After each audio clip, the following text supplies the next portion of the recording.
नमस्कार, आप देख रहे के न्यूज नेशनल। मैं हूं आपके साथ आकांक्षा मिश्रा। देश विदेश की खबरों का रुख करने से पहले नजर डालेंगे सुर्खियों पर।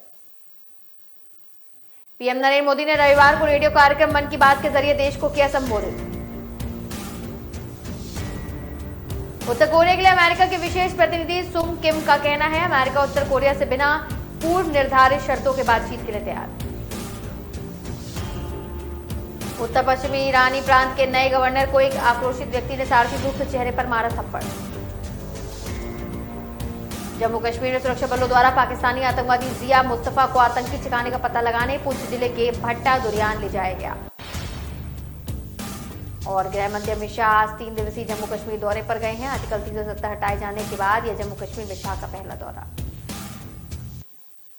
तो चलिए आपको बता दें अब बुलेटिन में क्या कुछ खबरें खास हैं। बता दें मन की बात का आज 82वां एपिसोड प्रधानमंत्री नरेंद्र मोदी ने रविवार को रेडियो कार्यक्रम मन की बात के जरिए देश को संबोधित किया है। पीएम मोदी ने कहा कि आप सभी को नमस्कार, कोटि कोटि नमस्कार। मैं आप सभी को नमन करता हूं, इसलिए भी कह रहा हूं क्योंकि 100 करोड़ वैक्सीन डोज के बाद आज देश के उत्साह नई ऊर्जा के आगे बढ़ रहा है। हमारी वैक्सीन कार्यक्रम की सफलता भारत के सामर्थ्य को दिखाती है।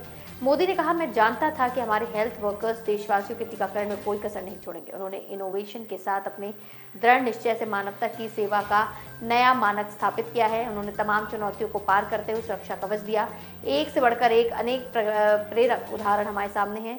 पीएम ने कहा कि मेरे प्यारे देशवासियों, आप जानते हैं कि अगले रविवार 31 अक्टूबर को सरदार पटेल जी की जयंती है। मैं लोहा पुरुष को नमन करता हूं। 31 अक्टूबर को एक राष्ट्रीय दिवस के रूप में मनाते हैं।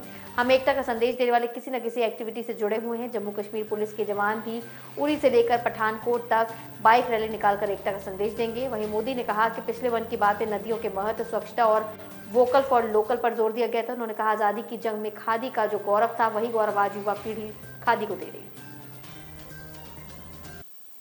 अमेरिका बिना किसी शर्त के उत्तर कोरिया से चाहता है बातचीत। उत्तर कोरिया के लिए अमेरिका के विशेष प्रतिनिधि सुंग किम का कहना है कि अमेरिका उत्तर कोरिया से बिना पूर्व निर्धारित शर्तों के बातचीत के लिए तैयार है। दक्षिण कोरिया के कोरियाई प्रायद्वीप की शांति और सुरक्षा के लिए नियुक्त विशेष प्रतिनिधि ने क्यूड्यूक से सियोल में हुई वार्ता के दौरान उनसे ये बातचीत कही है। इस मौके पर सुंग ने कहा कि वो नू के साथ विभिन्न विकल्पों और पहल पर काम करने के लिए भी जारी रखेंगे। सूत्रों की माने तो उन्होंने इस दौरान यह भी कहा कि रिपब्लिक ऑफ कोरिया युद्ध खत्म करने के लिए प्रपोजल और प्रायद्वीप को खुशहाल बनाए रखने के लिए अपने विचारों को साझा करें। बता दें कि सुंग ने कहा है कि अमेरिका उत्तर कोरिया में वैश्विक कोरोना महामारी से उपजे मानवीय संकट को लेकर काफी चिंतित है। इसके लिए वो मानवीय आधार पर मदद करने को भी तैयार है। उन्होंने कहा कि इसके लिए अमेरिका उत्तर कोरिया से बिना शर्त बातचीत को भी तैयार है। और उन्होंने ये भी कहा है कि अमेरिका इस बात को साफ तौर पर कहना चाहता है कि अमेरिका को इस मुद्दे पर आगे बढ़ने में कोई परेशानी नहीं है। उन्होंने इस बात को भी उम्मीद जताई है कि इस मुद्दे पर उत्तर कोरिया की तरफ से उन्हें सकारात्मक संकेत मिलेगा।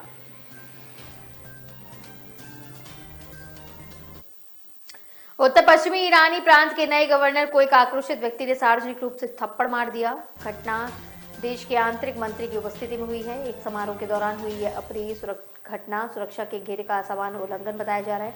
गवर्नर पर हमले का मकसद स्पष्ट नहीं हुआ है। सूत्रों की माने तो इस हमले की जड़ एक निजी विवाद को बताया गया है। गवर्नर पर हमले के वीडियो में देखा जा सकता है कि नए प्रांतीय governor brigadier general Abidin Khurram प्रांतीय राजधानी तबरीज में पोडियम में संबोधित कर रहे थे। इस दौरान एक आदमी मंच से बाहर निकला और गवर्नर पर जोरदार थप्पड़ मार दिया। सरकारी टीवी द्वारा प्रसारित वीडियो में कार्यक्रम में मौजूद लोगों को सख्ते में दिखाया गया है। थप्पड़ की आवाज साउंड सिस्टम पर भी गूंजती दिखाई दे रही है। सादे कपड़ों में मौजूद गवर्नर के सुरक्षा कर्मियों ने हमलेवार को कब्जे में ले लिया है और बगल के दरवाजे से बाहर निकाल दिया। जानकारी की माने तो जिन नए प्रांतीय गवर्नर को निशाना बनाया गया वे कभी देश के अर्ध सैनिक रेवोल्यूशनरी गार्ड में सेवा करते थे। कथित तौर पर सरिया में विद्रोह बलों द्वारा उनका अपहरण भी हुआ था।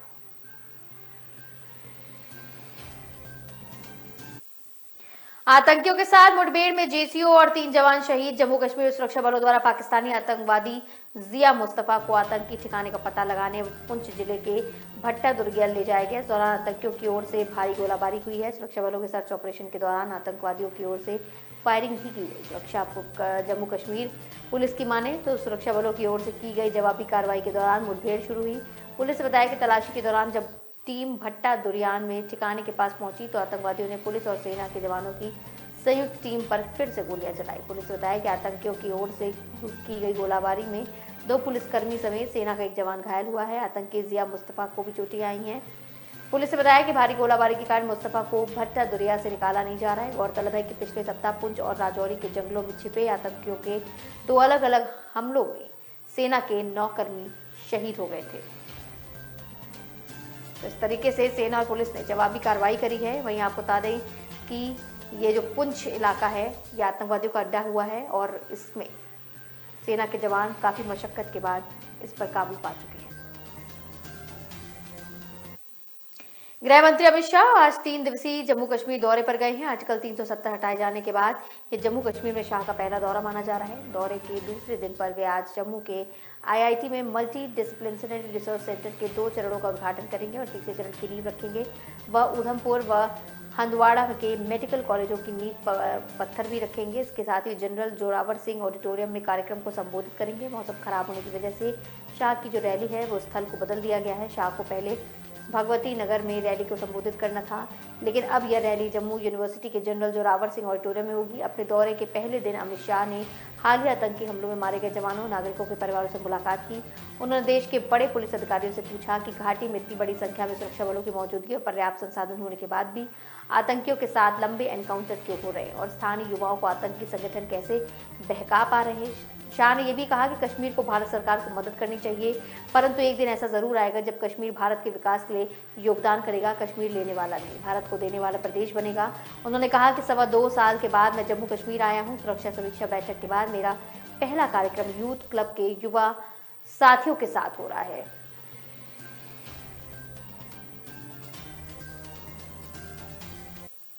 तो यहाँ रुकेंगे एक छोटे से ब्रेक के लिए, जल्द ही लौटेंगे। हम जब छोटे थे ना, हजारों कछुए आते थे इस बीच पर। हाँ, मैंने भी देखे हैं।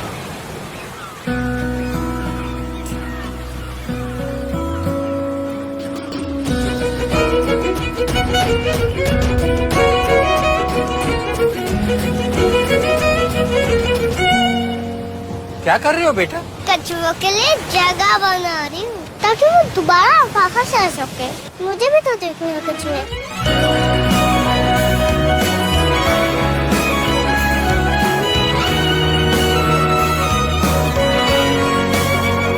अगर कल को बदलना है तो पहले खुद को बदलना पड़ेगा। सर्फ एक्सेल में हमने भी की है एक शुरुआत खुद को बदलने की। Surf Excel matic liquid 100% eco friendly actives के साथ मुश्किल दाग निकाले और पर्यावरण का भी रखें ख्याल। तो चलिए ब्रेक के बाद एक बार फिर से करते हैं बुलेटिन की शुरुआत, जहां कैप्टन अमरिंदर सिंह ने नई पार्टी की घोषणा की तैयारी कर ली है। कांग्रेस के भीतर की एक्सरसाइज भी पूरी होने के बाद कैप्टन अब मुखर होने लगे हैं। शनिवार रात उन्होंने एक पोस्टर जारी करके फिर से किसान आंदोलन पर दाव खेला है। उन्होंने कहा कि केंद्र सरकार पहले काले कानून वापस ले, तभी बीजेपी से कोई सियासी बातचीत होगी। साफ है कि कैप्टन अमरिंदर सिंह ने केंद्र पर दबाव बनाना शुरू कर दिया है, जिसका असर जल्द ही देखने को मिल सकता है। चर्चा तो ये भी है कि कैप्टन दिवाली के करीब नई पार्टी की घोषणा कर सकते हैं। खेमे की रणनीति अब एकदम से कांग्रेस को झटका देने को नहीं है। शुरुआत में कैप्टन के करीबी रहे कुछ पूर्व मंत्री और विधायक उनके साथ आएंगे। इसके बाद धीरे धीरे विधायकों और दिग्गज कांग्रेसियों को शामिल किया जाएगा। कैप्टन की रणनीति है कि चुनाव तक कांग्रेस को संभालने का मौका ही ना दिया जाए। सूत्रों की माने तो कैप्टन करीब 15 विधायकों के संपर्क में है। उनकी कोशिश यही रहेगी कि चुनाव और टिकट बंटवारे तक कांग्रेस को बगावत में ही उलझा कर रखा जाए। तो कैप्टन अमरिंदर सिंह की सांसद पत्नी परनीत कौर भी सक्रिय हो चुकी हैं। कैप्टन अमरिंदर सिंह के लोगों से न मिलने के उलट परनीत की छवि अलग है। वे नेताओं से मिलती भी आती हैं, उनके अच्छे सियासी रिश्ते भी हैं। ऐसे में कैप्टन अमरिंदर सिंह की पार्टी में उनकी भूमिका अहम होने वाली है और उनके जरिए भी अपनी पार्टी के लिए समर्थन जुटाने की कोशिश में जुटी है। देश भर में national eligibility cum entrance test की परीक्षाएं हो रही है। जल्दी उसका परिणाम भी जारी होगा। इसके बाद मेडिकल पाठ्यक्रम में दाखिले के लिए काउंसलिंग लिस्ट जारी की जाएगी। सरकार की बड़ी पहल ये होगी कि इस बार नीट काउंसलिंग में 9 मेडिकल कॉलेजों की सीटों को जोड़ दिया जाए और जिसके बाद MBBS की लगभग 900 सीटों की बढ़ोतरी होगी।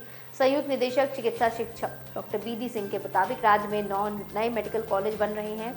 इसमें 100 MBBS सीटों के लिए नेशनल मेडिकल काउंसिल से मान्यता भी मिल सकती है। पहली बार 9 मेडिकल कॉलेजों को एक साथ मान्यता प्रदान की गई है। नरेंद्र मोदी अक्टूबर को सिद्धार्थनगर से सभी मेडिकल कॉलेजों का लोकार्पण करेंगे। ऐसे में देश भर के छात्रों के लिए राज्य में MBBS में प्रवेश के अवसर बढ़ा दिए जाएंगे। यूपी में MBBS की कुल सीटों पर 15% ऑल इंडिया रैंक से सीटें भर जाती हैं। सीटों पर देश भर के छात्रों को अवसर मिलेगा। इसके अलावा 85% सीटों पर स्टेट रैंक से सीट आवंटन की जाती है। ये राज्य के मेधावी होंगे। एनसीपी अध्यक्ष शरद पवार और महाराष्ट्र के मुख्यमंत्री उद्धव ठाकरे के बीच बैठकों का दौर जारी है। शरद पवार इस हफ्ते 3 दिन में 2 बार शिवसेना प्रमुख उद्धव ठाकरे से उनके आधिकारिक आवास वर्षा बंगले में मिल चुके हैं। इन बैठकों में राजनीतिक गलियारों में चर्चा का जन्म दिया है। फिलहाल राज्य में ड्रग्स पार्टी का मामला सुर्खियों में है। अभिनेता शाहरुख खान के बेटे आर्यन खान की गिरफ्तारी के मुद्दे पर राजनीति शुरू हो गई है। एनसीपी प्रवक्ता और मंत्री नवाब मलिक ने एनसीपी के जोनल डायरेक्टर समीर वानखेड़े पर कई आरोप लगाए हैं। माना जा रहा है कि मुख्यमंत्री उद्धव ठाकरे और शरद पवार के बीच हुई बैठक में इस पर चर्चा हुई है। इसके अलावा ये बताया जा रहा है कि बैठक में मुंबई और अन्य शहरों में होने वाली स्थानीय निकाय चुनाव पर चर्चा होगी। महाराष्ट्र सरकार दीपावली से पहले राज्य भर में हुई भारी बारिश से प्रभावित किसानों को मुआवजा देने का प्रयास कर रही है और बैठक में राज्य में कोरोना की स्थिति को देखते हुए प्रतिबंधों में ढील देने की भी चर्चा हुई। इसके अलावा सत्तारूढ़ महाविकास अघाड़ी गठबंधन के विभिन्न नेताओं से केंद्रीय जांच एजेंसी द्वारा पूछताछ और पवार परिवार से जुड़ी फैक्ट्रियों के खिलाफ जांच का मुद्दा भी चल रहा है। इसलिए राजनीतिक गलियारों में कयास लगाए जा रहे हैं कि दोनों नेताओं की बैठक में इससे निपटने पर भी चर्चा होगी। लखीमपुर खीरी के तुकुनिया कांड में मुख्य आरोपी केंद्रीय मंत्री के पुत्र आशीष मिश्रा की तबीयत बिगड़ गई है। उन्हें बुखार होने के बाद वापस जेल भेज दिया गया है। आशीष मिश्रा का रक्त नमूना शुक्रवार को जांच के लिए भेजा गया। जेलर पंकज सिंह ने बताया कि डेंगू के लक्षण दिख रहे हैं। जांच के लिए सैंपल लखनऊ भेजा गया है। अभी डेंगू की पुष्टि नहीं है। इधर इलाज के लिए आशीष मिश्रा को जेल अस्पताल से जिला अस्पताल भेजा गया है। आशीष मिश्रा मोनू की जांच टीम ने दोबारा पुलिस कस्टडी रिमांड मांगी है, जिसके बाद कोर्ट में जांच टीम को पूछताछ के लिए आशीष मिश्रा को 48 घंटे की पुलिस कस्टडी रिमांड मिली थी। जेलर पंकज सिंह ने बताया कि शनिवार को पूछताछ के लिए पुलिस ने उन्हें रिमांड पर लेकर गई थी, जहां उनकी तबीयत बिगड़ने पर पुलिस ने आशीष मिश्रा को वापस जेल में दाखिल कर दिया। मेडिकल में उनकी तबीयत खराब मिली है, जिसमें प्रथम दृष्टया डेंगू के लक्षण हैं। एक सैंपल रिपोर्ट के आधार पर लखनऊ भेजी गई है। संभवतः आज उन्हें जिला अस्पताल में दाखिल कराया जा सकता है।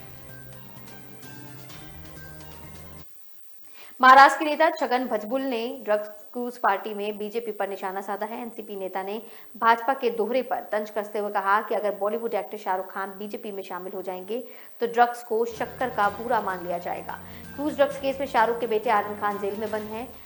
भुजबल ने कहा कि गुजरात के मुंद्रा पोर्ट में 3000 किलो हेरोइन बरामद हुई, लेकिन उसकी जांच नहीं की जा रही है। एनसीपी शाहरुख के पीछे पड़ी है, लेकिन अगर यही शाहरुख बीजेपी से जुड़ जाएं तो ड्रग्स को भी एनसीपी लगातार ड्रग्स प्रकरण में बीजेपी और नारकोटिक्स कंट्रोल ब्यूरो पर निशाना साध रही है।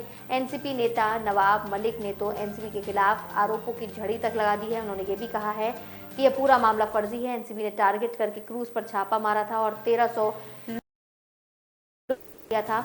इनमें से आर्यन लोगों को अपने पास रखते हुए बाकी 3 आरोपियों को जाने दिया।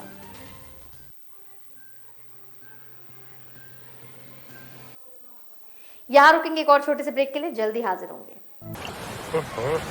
हम जब छोटे थे ना, हजारों कछुए आते थे इस बीच पर। हाँ, मैंने भी देखे हैं।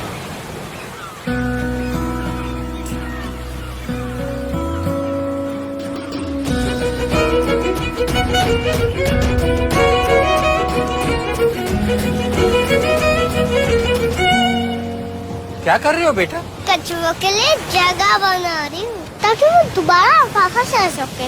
मुझे भी तो देखने हैं कछुए।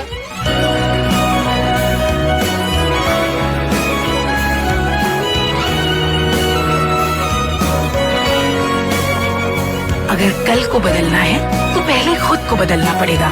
सर्फ एक्सेल में हमने भी की है एक शुरुआत खुद को बदलने की। Surf Excel matic liquid 100% eco friendly actives के साथ मुश्किल दाग निकाले और पर्यावरण का भी रखें ख्याल।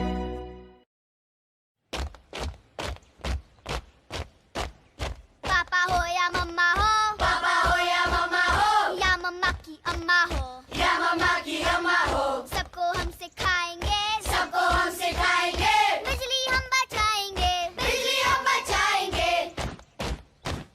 बत्ती पंखा गीजर हो, बत्ती पंखा गीजर हो, एसी हो या हीटर हो, एसी हो या हीटर छोड़ेंगे कभी न चालू छोड़ेंगे। नेबर हो या टीचर हो, नेबर हो या टीचर हो, अकल से और मेहनत से, अकल से और मेहनत से, और पूरी हिम्मत से, और पूरी हिम्मत से, सबको हम सिखाएंगे, सबको हम सिखाएंगे। बिजली हम बचाएंगे, बिजली हम बचाएंगे, बिजली हम बचाएंगे, बिजली हम बचाएंगे। जवानों, जहाँ बिजली वेस्ट हो रही है वहीं अपनी बैटलफील्ड है। देश बनाओ।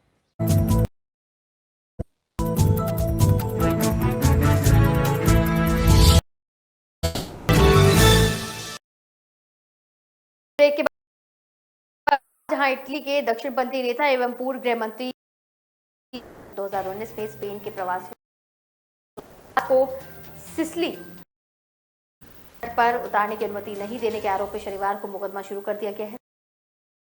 पास पर मौजूद लोगों को कई पड़ा था। सालनी 2018 गृह मंत्री रहे हैं। इस दौरान उनके द्वारा लिए गए फैसलों के मामले में पहली बार हुआ है जब उन पर मुकदमा शुरू किया गया है।